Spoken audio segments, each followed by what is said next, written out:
नमस्कार. मी reiki grandmaster, counsellor आणि animal communicator Aditya Kulkarni ह्या व्हिडिओमध्ये तुमचं सगळ्यांचं पुन्हा एकदा मनापासून स्वागत करतो. या व्हिडिओमध्ये आपण बघणार आहोत की कार्मिक ब्लॉकेजेस रिझॉल्व्ह कसे होतात त्याचं एक उत्तम उदाहरण आपण बघणार आहोत.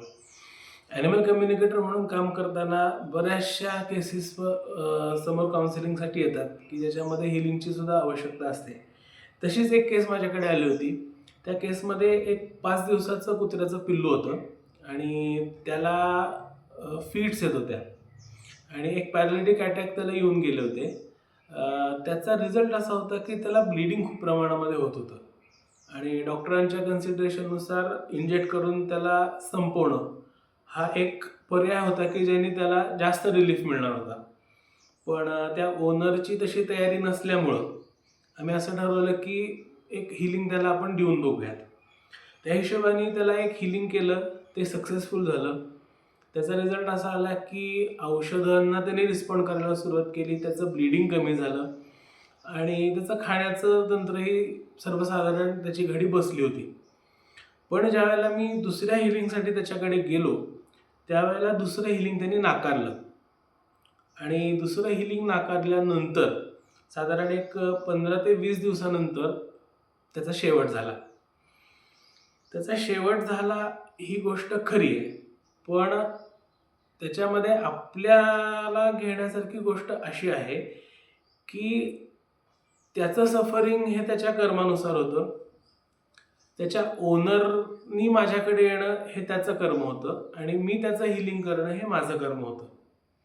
आता ह्या तिन्ही कर्मांची ज्या वेळेला आपण विचार करतो त्यावेळेला याच्यामध्ये जे आउटपुट आहे ते एकच होतं की त्याचा शेवट होणार होता.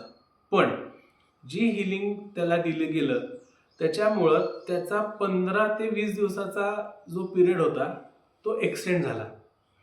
तो एक्सटेंड झाला ह्याचाच अर्थ काय की ज्या वेळेला तुम्ही तुमचं कर्म करता ते निस्वार्थपणे करता किंवा एखाद्या चांगल्या हेतूने करता, त्यावेळेला जरी एखादी गोष्ट निहित असली, ती होणार असली तरी त्याचं जे ड्युरेशन आहे ना ते आपण थोडं एक्सटेंड करू शकतो. आता ह्या 15 दिवसामध्ये त्याला काय झालं, त्याची ब्लॉकेजेस कशी रिझॉल्व्ह झाली किंवा ती कशी बायपास झाली हे आपण नक्की बघणार आहोत. पण पुढच्या व्हिडिओमध्ये. हा व्हिडिओ जर का तुम्ही फेसबुकवरती बघत असाल तर पेज लाईक करा, शेअर करा.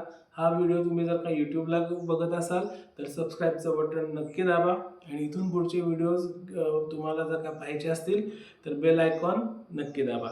त्याचप्रमाणे तुम्हाला जर का ह्याच्या संदर्भात काही शंका असतील किंवा काही कमेंट करायचे असेल तर कमेंट नक्की करा. नक्की भेटूयात पुढच्या व्हिडिओमध्ये आणि बघूयात की ह्या तिन्ही कर्मांमध्ये जे ब्लॉकेजेस होते ते कसे रिझॉल्व्ह झाले. पुन्हा भेटूया पुढच्या व्हिडिओमध्ये. तोपर्यंत मस्त खा, स्वस्त राहा. नमस्कार.